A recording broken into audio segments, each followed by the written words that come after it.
Welcome to The Other Worlds, where we talk to authors of fantasy, supernatural, and paranormal stories. Let's open the portal and meet our guest.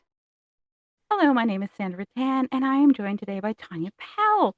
Tanya describes herself as a professional dream chaser. She's a former high school teacher, she's a bone collector, an aerialist performer, a writer, and an editor. And she joins us to chat about her new novel, Her Wicked Roots.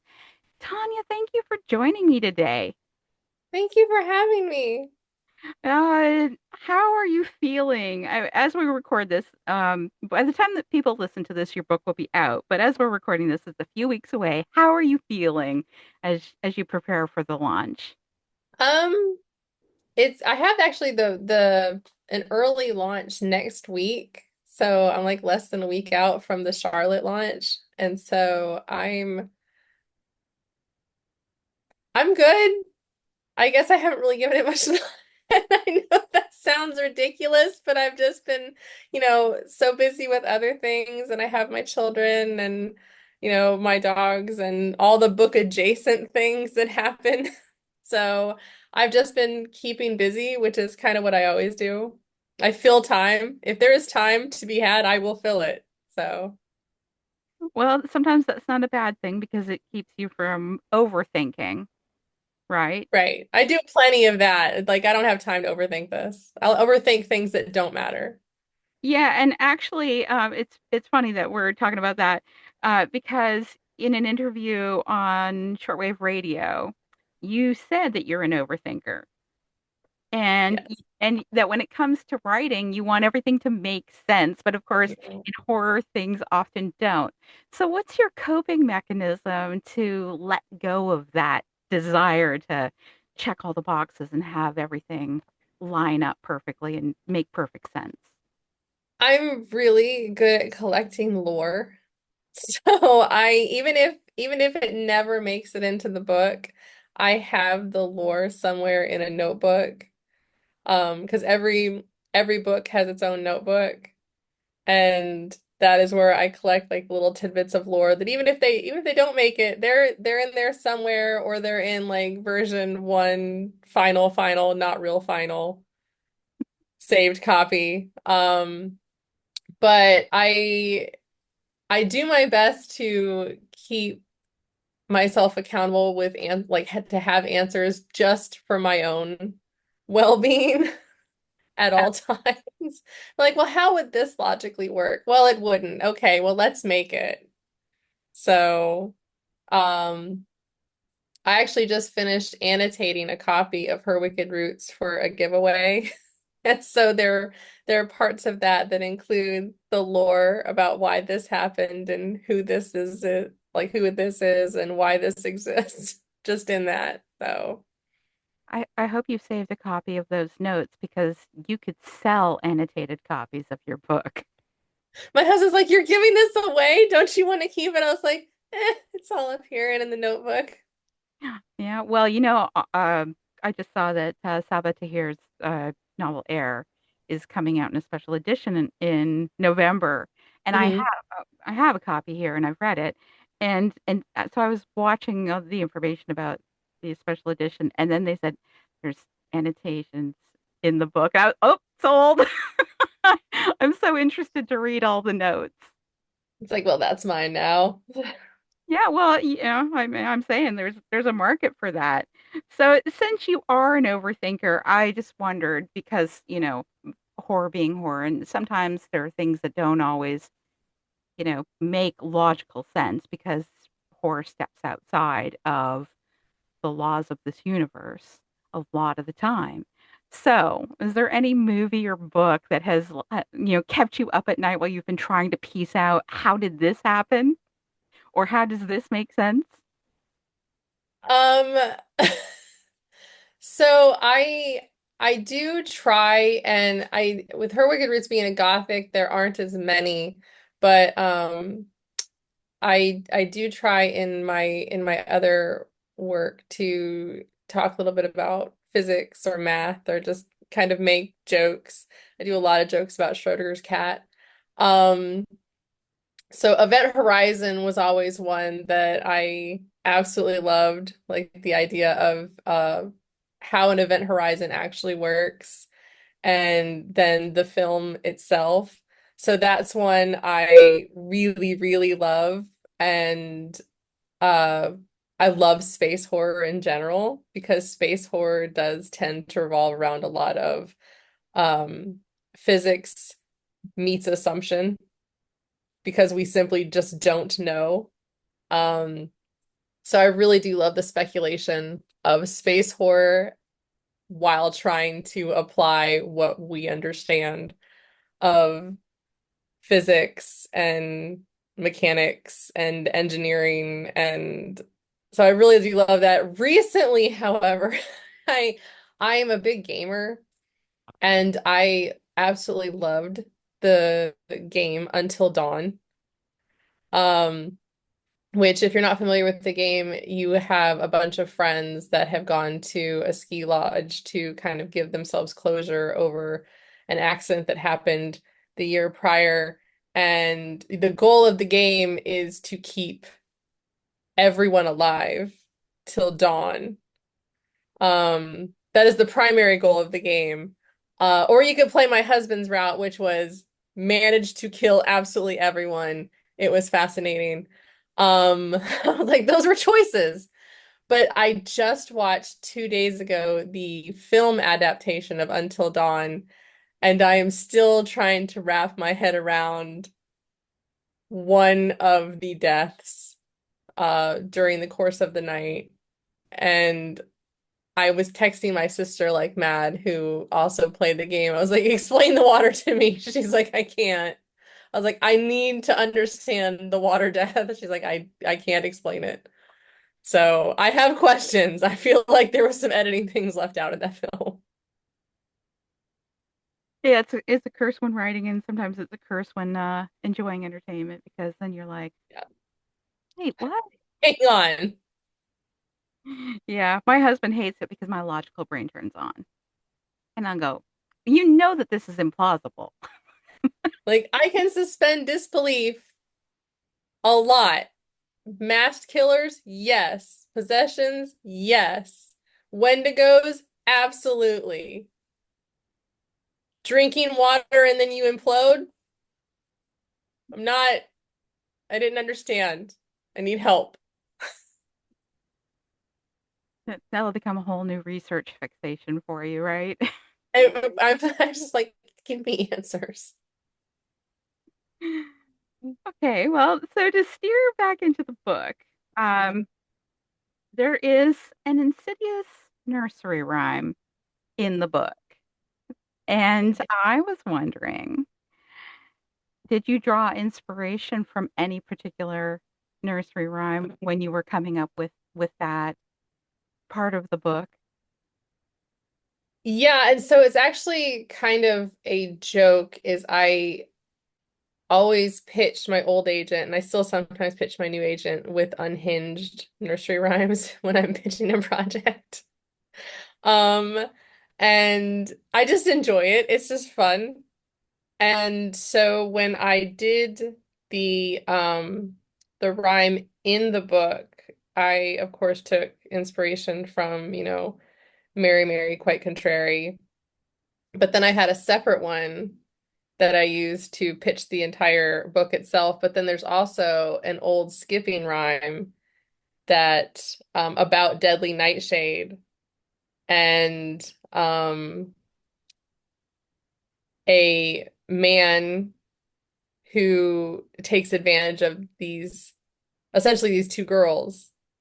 And so he ends up being planted beneath a tree. So it's this really obscure skipping rhyme. And so seen it once or twice and just kind of, filed it away into the mind palace. And when the idea of this book came about, that was just right there, ready. So that was part of the inspo for that. And so what is your favorite insidious nursery rhyme, just on a personal level? Um, I mean, we do, uh it might just be that one. It's like I have deadly nightshade, so th it might be that one. Um, if not, we of course love any rhyme about the bubonic plague. We all fall down. But I really did enjoy doing I liked, Mary Mary quite contrary. I liked evolving that for this book in particular because it just worked. It it flowed so well into more verses that were just a little darker. So, Yeah, it does fit really well, and yeah, it's an interesting thing to me. I mean, obviously, you have children, you've mhm. worked as a teacher, and so you've dealt with kids of all ages throughout your life, Yes. and so it's an interesting thing to me when you think about how dark some of these fairy tales and nursery rhymes are that we read to children all the time. Do you ever have pause when was there ever a moment where you thought, maybe I don't want to read this to my kids?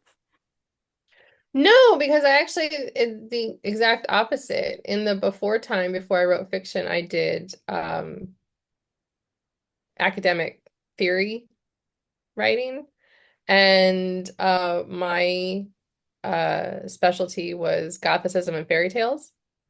And one of the things I talk about and have lectured on, and even did a thing with Stoker Con once for a panel, was the process of Disneyfication and how we neuter narratives in order to make them more palatable.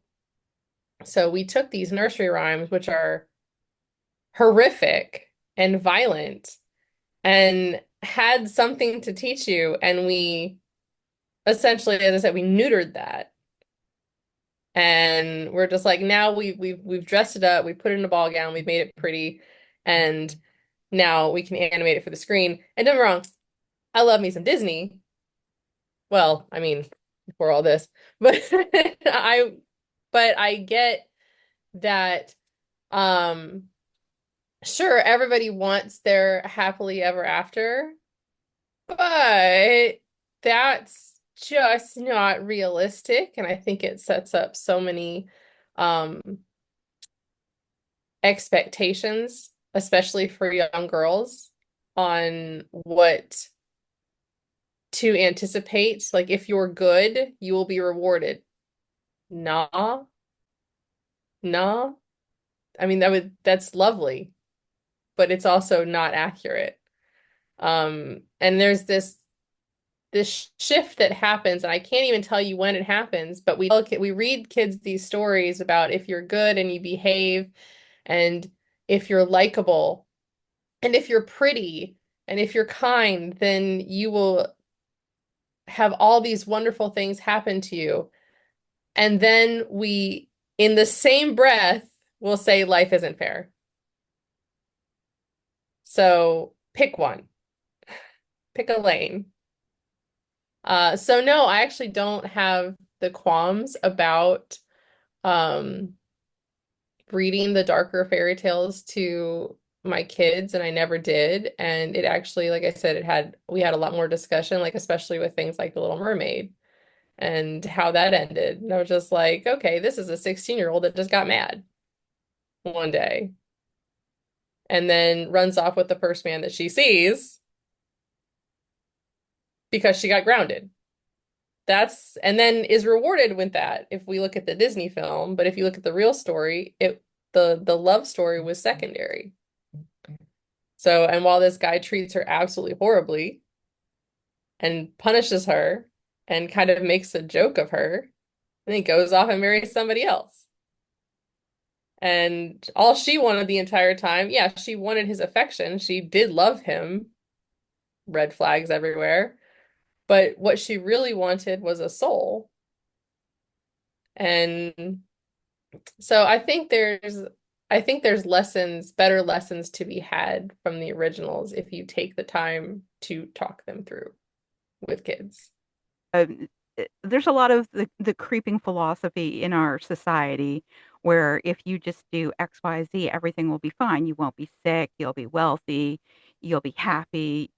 But in truth, life isn't fair and it doesn't work out that way, right? And so there really is a danger I think that comes from pushing that kind of philosophy because nobody starts out on an even playing field in life. And Cordy's a great example of that, right? That obviously she's had some horrific things in her life that she's facing, and then she's confronted with two girls who seem to be princesses living in a palace who don't seem to have a problem in the world. Now that's not entirely true, but it is interesting to me to see how they viewed each other and how I think Cordy says at one point to Prim something about being sorry for what she's dealt with, and Prim Mhm. is actually kind of like, thank you for that. And that's because everybody looks at perception, right? That these two girls are affluent, they have everything handed to them that they want, they don't have to work, they're going to inherit this estate one day. What problems could they have? But they do have problems.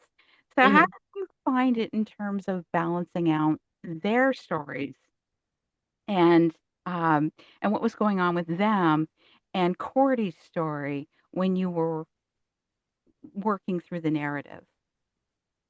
With Cordy, I wanted it to be in a lot of ways very deliberate. Is Cordy is a young woman who is, by all accounts, taking her first steps into the world. Um, that and she thinks she knows because we all have that moment, like say after high school or after college, where we think we're smart, we think we're clever, we think we know it all. And then that first punch comes when real adulthood hits and we get knocked out.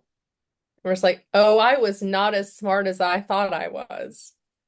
And I think for a lot of people, it happens, around 22, 23, when you realize that, oh, yeah, sure, I was super smart in this little petri dish of my school or my small town or what have you, and then you move past that and you are shocked, you're exposed to more, you experience more, and you realize that your preconceived notions of all the things that you thought you knew were incorrect.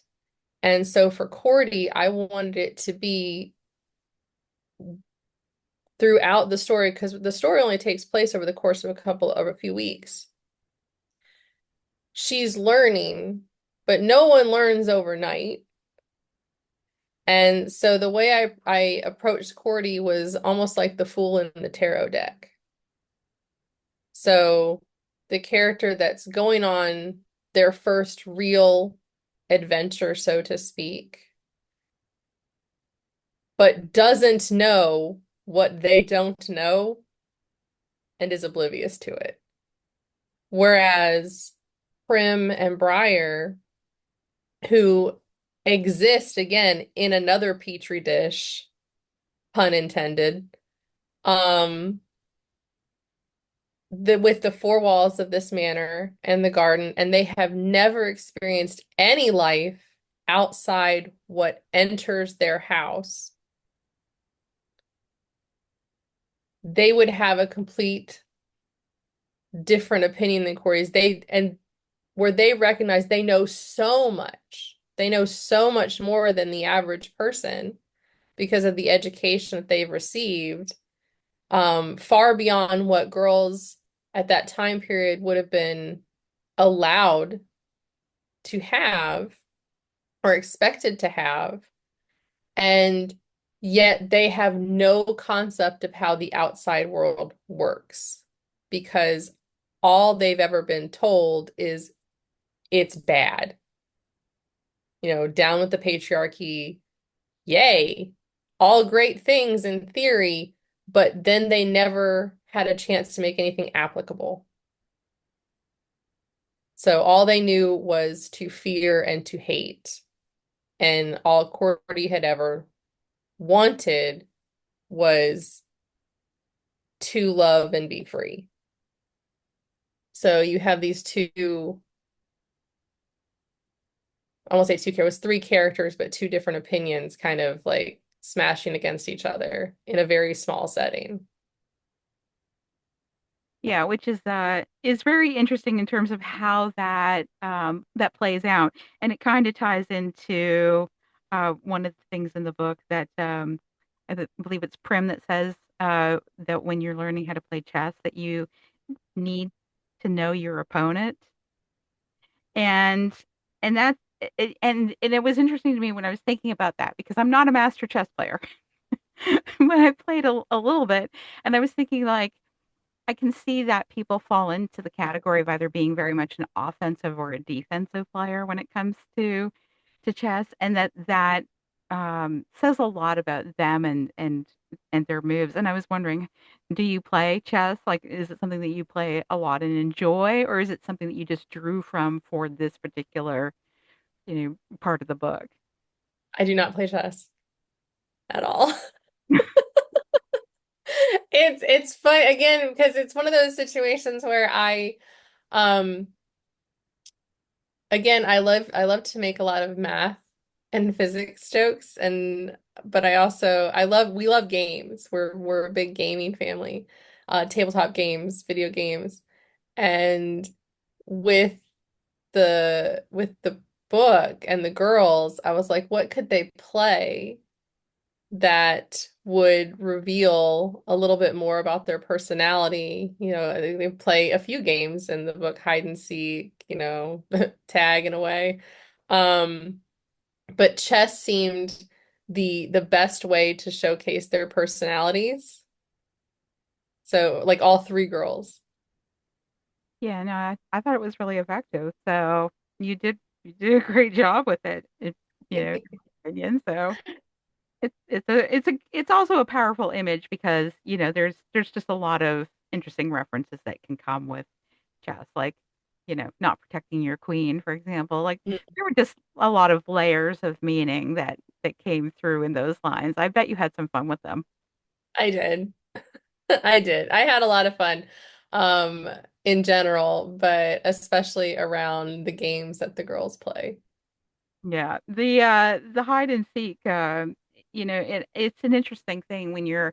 I was thinking about Cordy like trying to find her way through this house that because she's in a different part of the house when this is happening. That she doesn't. How do I put this? She doesn't. She works in it, but not in the same way. Yeah, There's very specific rules about going into this part of the house, and only certain people are allowed in this part of the house. So I was thinking about like the exploration and discovery factors. But that does bring up the thing about going into that part of the house. There's a ritual. You have to wear a mask, you have to wear gloves, you have to do a cleaning procedure after you leave. So I wondered, was that inspired by COVID?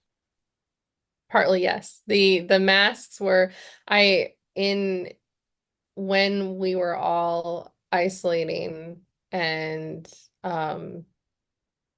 masking everywhere.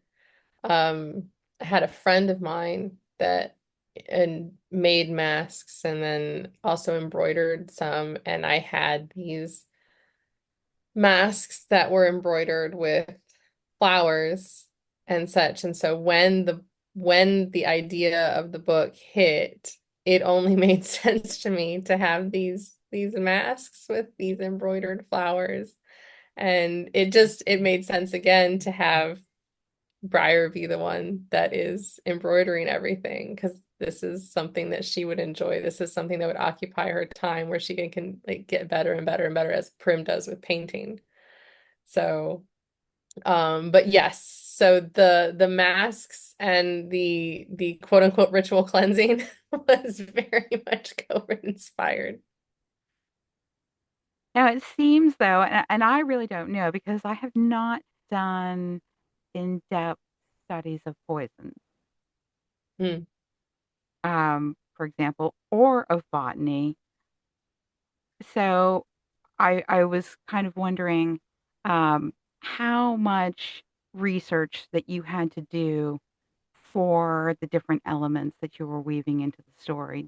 Are you a gardener on top of being a bone collector or I have my house plants. I do love my house plants. And I do because I'm Southern, so we're supposed it's like was it the line from Steel Magnolias? I'm supposed to wear big hats and grow things in the dirt. So I grow a bunch of irises. I love irises, so I have irises in like so many different colors.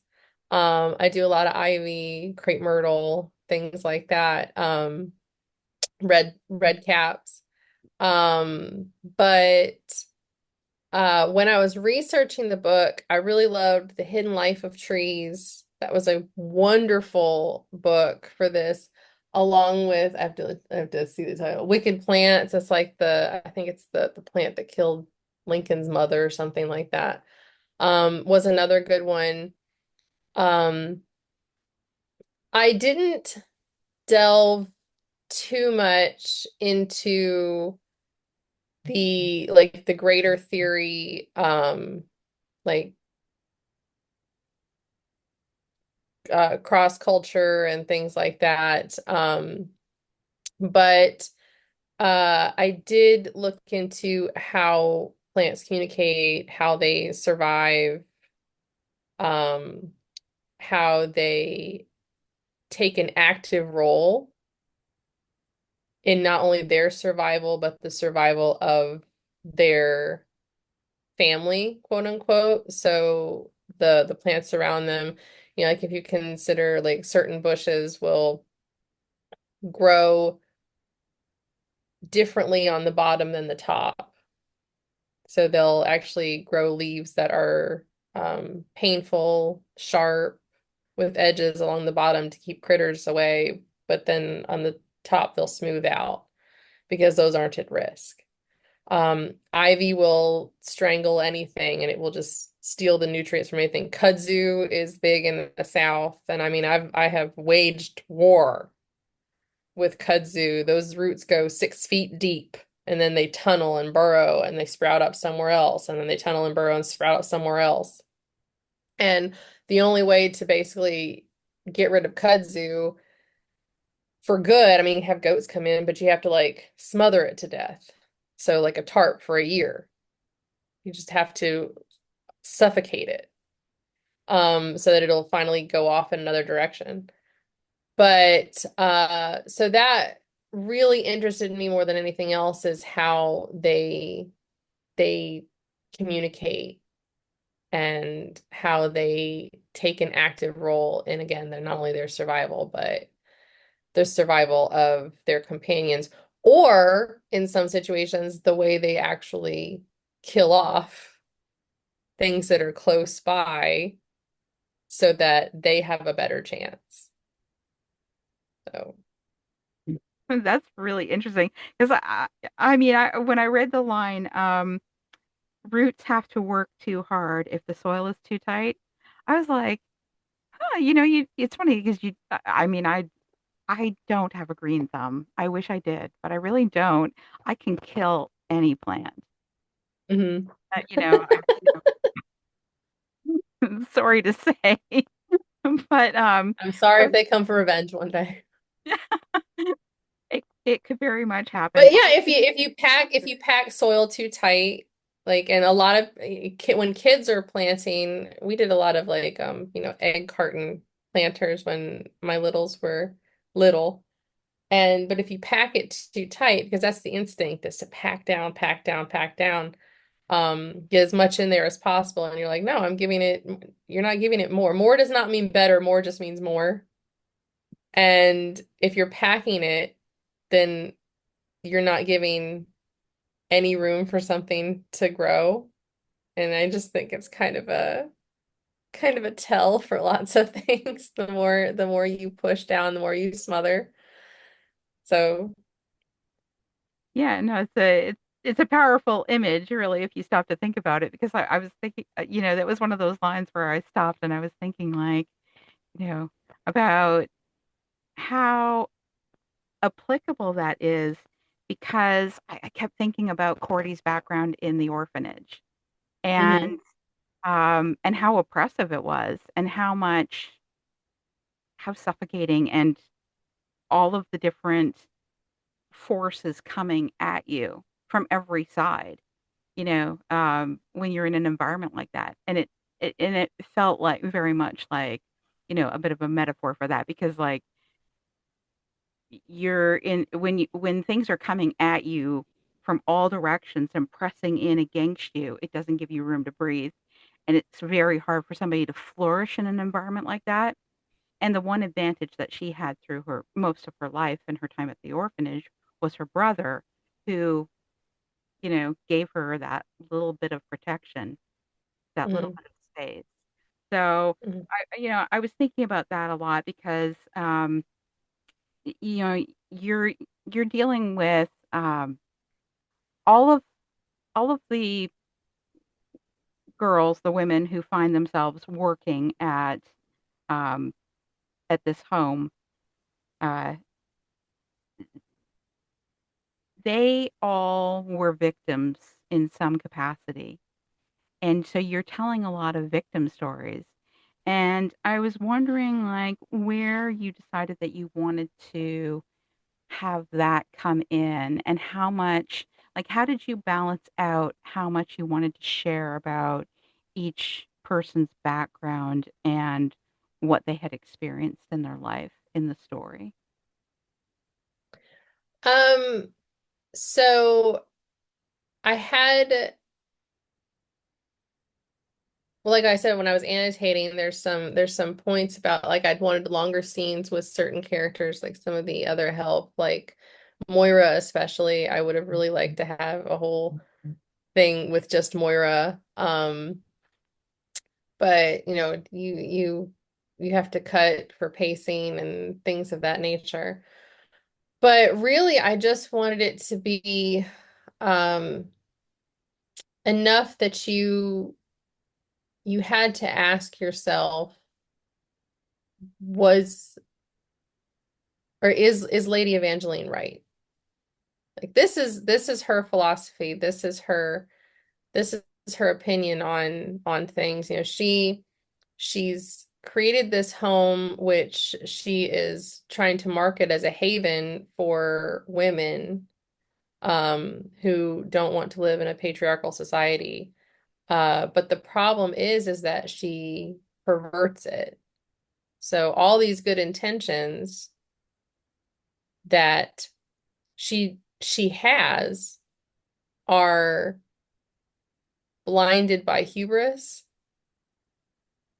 So yes, all these things as an idea are wonderful.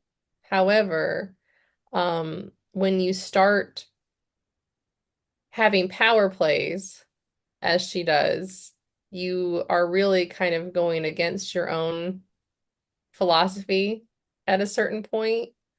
And Lady Evangeline's, again, hubris is so great that she's blinded by that. Um, and as far as the other women and what they have or haven't suffered, because we don't really know, well, you guys don't really know what everyone has had to deal with, but you know that everyone has been injured in some way, shape, or form by the society at large, which again is like a staple of Gothicism. And the story is one of the dichotomy of womanhood and how you are expected to behave versus how you could behave, and societal expectations versus autonomy, and uh on and on and on. We can go on forever about that. But whereas Cordy was a victim of attempted assault, well, successful assault, but her perpetrator is not only a man, she's She's beaten by her headmistress, who knows she's telling the truth. It's just, I didn't want anybody in the book to be just one thing. And, with what happened with Stella, and Stella is a victim of domestic abuse. And, but Lady Evangeline, who suffered no abuse whatsoever, simply suffered the the role in which she was born into, which was to be a woman, and denied a life of just study and forced into marriage. And but Lady Evangeline would never allow herself to be a victim beyond that, and she certainly didn't. So I think just giving everyone a chance to have this haven or this Eden, in a way, to go back to Eden, since women are constantly blamed for the downfall of Eden. Totally, totally women's fault. Um, Allowing women to go back to this Eden and telling them that no, this time you get all the knowledge. This time knowledge is yours for the taking. And then deliberately denying them knowledge again was something I wanted to explore. In the original Rappaccini's Daughter by Nathaniel Hawthorne, it's a man. It's a man perverting Eden. And this time I wanted a momster. So That's a good word for her. she's fun to write though. Yeah, I mean, she was also very interesting to sort of piece out because like everybody in this story really is their own mystery. And in some cases that matters more than others, but it goes back to that chess metaphor of knowing your opponent, right? And that's something that Cordy has to keep in mind as she's searching for her brother throughout. So you're always trying to figure out like, is what you see what you get, or is there more going on beneath the surface? Hmm. Which makes it a lot of fun because in my experience of reading it, because you say, oh, so what do I think about so? So, you know, or can anybody be this nice? Hmm. You know, there was a lot of fun speculating on the way through. Mhm. So, which actually, I'll tell you, one of the things I kept thinking about through it was tea. Why did He- why was tea so different depending on who made it? I wonder why. Yeah, I mean, it's just funny little things like this that you start going like, huh, curious about this, curious about I that. think once people get to the end and they finish it, I think if you go back again and you start looking at things, you're just like, huh. So, Yeah, that makes sense. like, oh, all right then. That's fine. Yeah, it's interesting how those little things start to add up. So, yeah, pay attention to the little details. So, Mhm. actually, on that note, like, there's one character who I don't know. I guess maybe the question I should ask you is, which character in the book do you find most annoying? Most annoying? Oh God. Or frustrating or, you know, Um, Most annoying. because I Um, have my answer. so I will say, like, because again, I had written her as the fool in the tarot deck. So writing Cordy, where you're trying to remember being that age and thinking that you're smart and trying to fix it in the way that you think it should be fixed, while also having a fully functional frontal lobe now. Um, there are sometimes like even I'm reading and I'm just like, you have one job here. Just do it.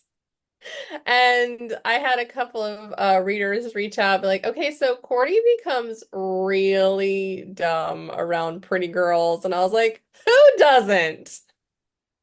I was like, to be fair, all the queer leaning people, all of my bisexual brethren will be like, right? Um, so, but I don't know if I had one particular character that was annoying to write. I really because they were all so different. Um, and like I said, there's someone I would have liked to have spent more time with. So I don't know, but I now I want to know your answer. Well, and it's not really a spoiler because it's very early on. The woman in the carriage. Oh my my little old lady with her knitting needles. Um, Yeah. so I can go on and say so originally there was a prologue and we cut the prologue and in developmental edits we added this woman to give more of a kind of a hint at the background. Um, but I did enjoy her and she's the one that delivers the line that kind of echoes through the story and into the greater life lesson that ignorance has never kept a woman safe. So, because Cordy is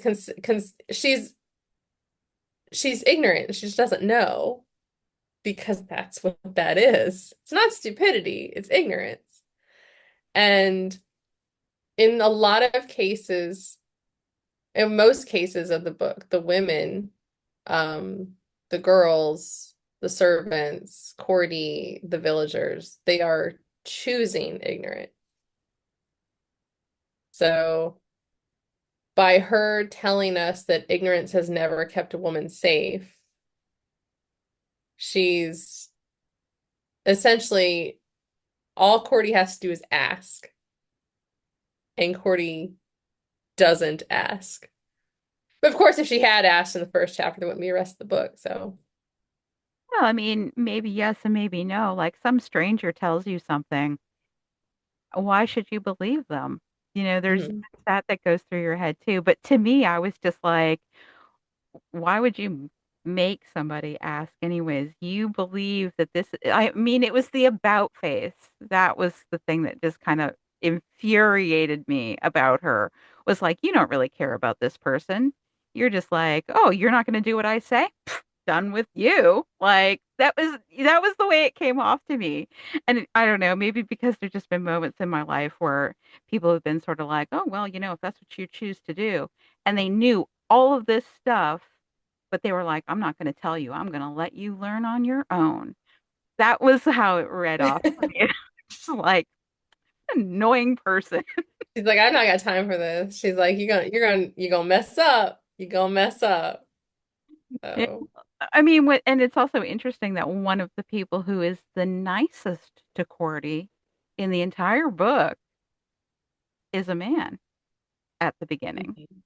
So Right. I thought it was just very interesting how, because you're dealing with obviously some real extreme issues about gender. And while we can say, yes, down with the patriarchy, let women have autonomy, uh, you know, Lady Evangeline's path. They're still allies. Yeah.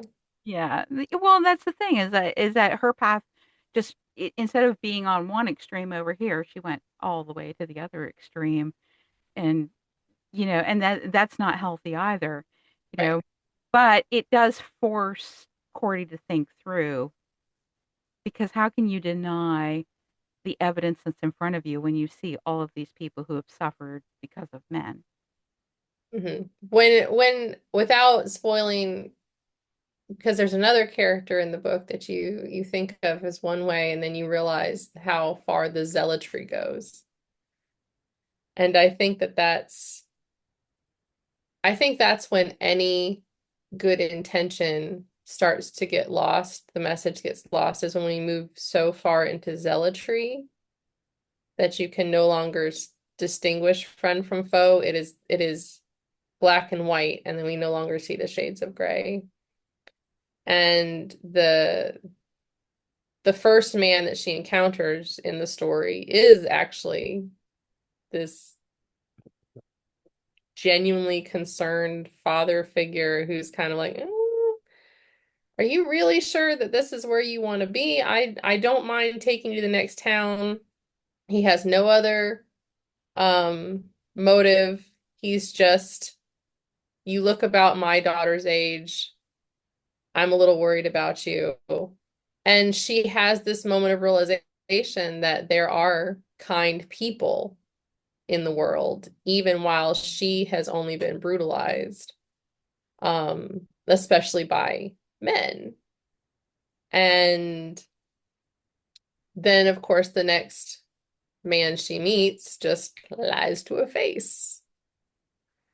And all the while she's questioning, while she's on the hunt for her brother, and she believes him to be um this loving individual, and she's confident. She still has her doubts, because why didn't he come back? If only he had come back. And I think that that's another thing that we do as humans. We think of, but what if? If he had come back, XYZ would not have happened. Okay, but it did. So where do we go from there? We spend more of our time worrying about what we should have done, or what we could have done, or what someone else could have done, rather than trying to fix the next thing. So, like, I mean, I even tell my my daughter this when she gets, upset about, something she should have said. And we all have that 3 a.m. moment. 3 a.m. hits, and we replay every single conversation that we've ever had. And I'm like, gosh, I wish I would have said this instead. So, or maybe if I just done this instead. But you didn't. And you're never going to let it go. It's 40 years later and you're not letting it go. So I think that there's a lot of that I was trying, and I tried to add that through the book with Cordy, is she's constantly worried about what could have been instead of focusing on what is. And then she even focuses on what could be without paying attention to what is. So we're not good as a society at large in living in the present.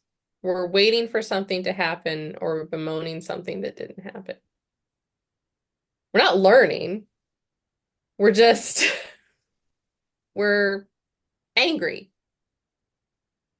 So, It's also and sad. yeah, it's a way of like also um, shifting blame and responsibility because like because she's still looking for her brother and searching for him. There's in a weird way, I can see the psychology of like if he had just come back, all of these things wouldn't have happened. So that makes him responsible for those things happening. So, should I want to find my brother or should I just put my peace first? There can be that you can start going down those rabbit holes in terms of like, should I give up? Should I make the easy choice? You can do that and or she has the potential to do that because there does come a point where things start to feel comfortable, and that's almost the biggest threat to you is when you feel like maybe I can let this go and stop searching for this or stop looking for answers and just Mhm. enjoy what I have now. And that can, it's a different threat and risk that Right.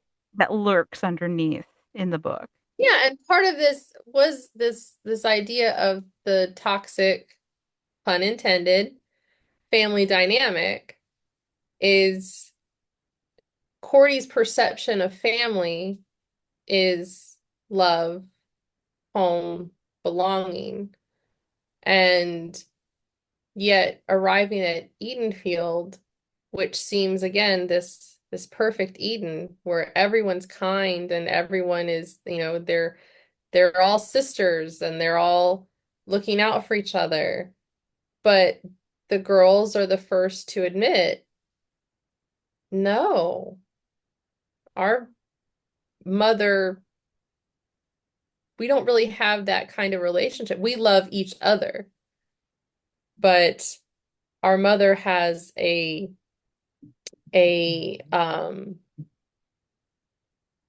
responsibility for us and affection for us, but it is not the same as, we'll say, like Mrs. Starling and her children.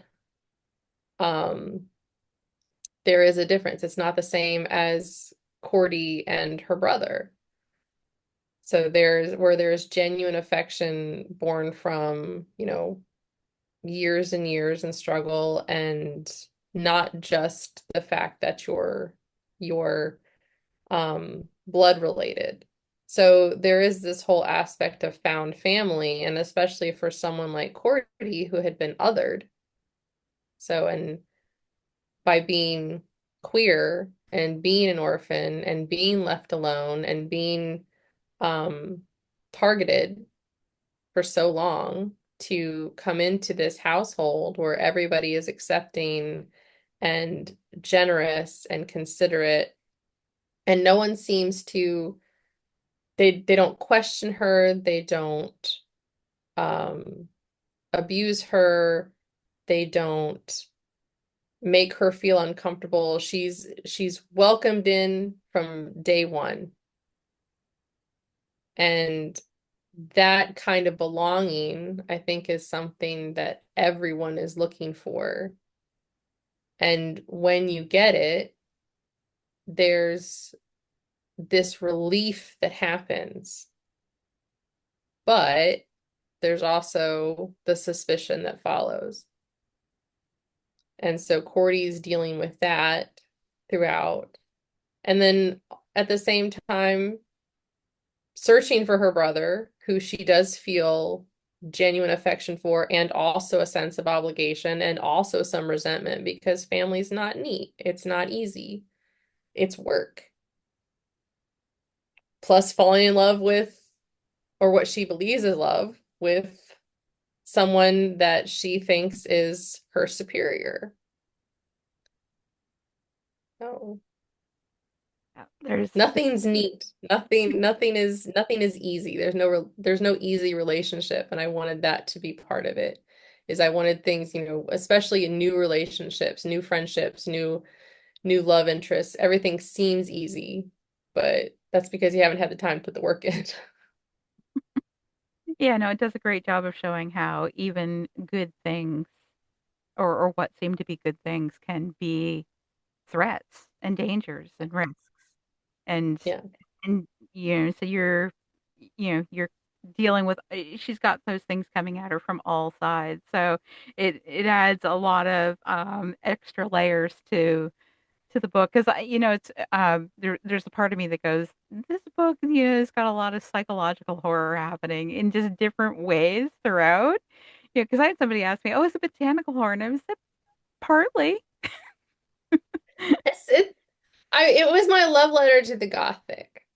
So yes, there's botanical horror, yes, there's body horror, but the Gothic kind of pulls in from a lot of different directions. There's romance, there's the isolation, there's gaslighting, there's all these things that Gothic lovers are going to, I hope, expect and recognize. Um, because I drew heavily on all those stories. Some of my favorite stories, Jane Eyre, The Yellow Wallpaper, Rappaccini's Daughter, obviously, and Rebecca and more, to and then subverted some of those more common tropes. Yeah, it did make me think of Jane Eyre a lot, actually, when I was reading it. Yeah, that's one of my There's favorites. so many Jane Eyre references in this book. So many. Yeah, you can go through with a highlighter, you know. When you get to the attic, if you know, you know. Yeah, well, No spoilers, but if you know, you know. well, on that note, I have taken up so much of your time today, and I'm so appreciative of getting the chance to chat, and to discuss this book and try to do it without giving away any major spoilers, which is its own challenge. But so to wrap this up, I was curious about something on a personal note. So in an interview on Shortwave Publishing, you referenced being fans first. And I was wondering, what is the last book or who is the last author that has made you gush that you've just had to go and tell people about this or them? Um, oh, that's an easy one. So that interview was your favorite author's favorite author, right? The one about Christopher Golden, who I've been reading since I was 14. And everyone that knows me knows that that's my Stephen King, and I make no apologies for it. I love Stephen King, but everybody has their own Stephen King, and Christopher Golden is mine. But yes, two actually. One, I do this thing where usually every year I have a book, and that's the book I gift the most. So like I pick, sorry, you'll hear my dogs now. But I usually pick one, sometimes two books a year, and that's the book that I give as a gift the most. So Christmas, a bunch of my friends are gonna get a copy of this book. So one, it was more last year, but I continue to scream her praises, is Erin E. Adams. Um, I think Jackal is one of the most beautiful, creepy, socially aware books that I had read in a long time. It is terrifying, and while it is horror and there's of course speculation and such, it is also so very real for so many people, and I think it is incredible. And the other one is just came out from Shortwave, Annie Neumbauer's The Extra, which I went feral for when Alan, who's the publisher for Shortwave, announced it, because the very simple premise is 10 people go into the woods on a camping trip, 11 set up camp, everyone remembers everyone else, who is the extra. And it's a novella, and it's just such a simple premise, and yet incredibly done. And I actually, they invited me to with Clay to do her virtual launch for that book, and exceptional book. So those are two that I absolutely fangirl on. So, but yeah, we are fans first. If we weren't fans, we wouldn't be doing what we're doing. So we all had that Mead notebook that we wrote our fan fiction in. Some of us still have them. Oh, you haven't burned them? Nope. I mean, I don't know. I don't know if my parents still have them. They might. Oh, you never know. They might be worth something someday. I know, right? Nah. I don't think anybody needs to read my unhinged Phantom of the Opera fiction. Well, maybe nobody needs to, but I can imagine that if somebody got their hands on some of Stephen King's Mead notebooks, that they would be selling them. Just saying. I think they just and his stuff is all in I can't remember where, but he's got his own curator now and everything. because I think she just came out with a book. I think she was his old assistant. I could be making all of this up. I'm not sure. So Yeah, staying on top of what everybody's doing in the industry is its own interesting challenge. busy. I'm busy. I don't know half the things everybody's talking about, and I'm good with that. Well, there's some mercy in that too, because it can be very overwhelming. So, it's its own journey. I'm busy. So on that note, what's the strangest thing that you've had to deal with since, on your author journey? The thing that you didn't expect? Okay. And this is such a party flex, and I'm going to continue using it as my party flex forever. Um, because I said Christopher Golden, I'm such a huge fan, is him agreeing to write a short story with me when I just because he has no reason to have done that. And so I think it was that I had just reviewed a book of his, and he mentioned that it was such a nice review. And I had been reading this man since I was 14 years old on the bus, and he knows the lore. Um, but yeah, I think it was that just this random me shooting my shot. And if you ever need someone to collaborate with, and I have like nothing to show for anything, and he's like, I don't collaborate with people I don't know. Respect. And he's like, but send me something, I'll read it and give my opinion. And it was just being very nice. And then he read it and he read something else. He's like, let's do it. It's the most nerve-wracking emails I've ever sent. Not my developmental edits, not my line edits, which are humbling, not my novella launch, not this book launch, not waiting to announce the next project or the next project or the next project. That was unhinged. That I will never get over. Christmas card. How many 3 a.m. replay sessions did you go through after? So many. Like so many. Yeah. I made the joke that to someone recently that anytime he texts me, I'm always like, this is it. This is the one where he tells me he hates me. This is the text where he tells me he doesn't like me anymore. Oh, no, he would never. Our brains are so mean. They really are. They truly are, but he would never. He wouldn't. It's just so funny because it's genuinely my reaction every single time. Like, oh, this is the one. I don't want to look at it. No, I know. It's and you know what? That goes back to that whole thing that Cordy's dealing with, that desire to belong, right? Yep. And yeah, and And and the the Halloween people are the most welcoming people in the entire world. Like they really are. I love the Halloween people.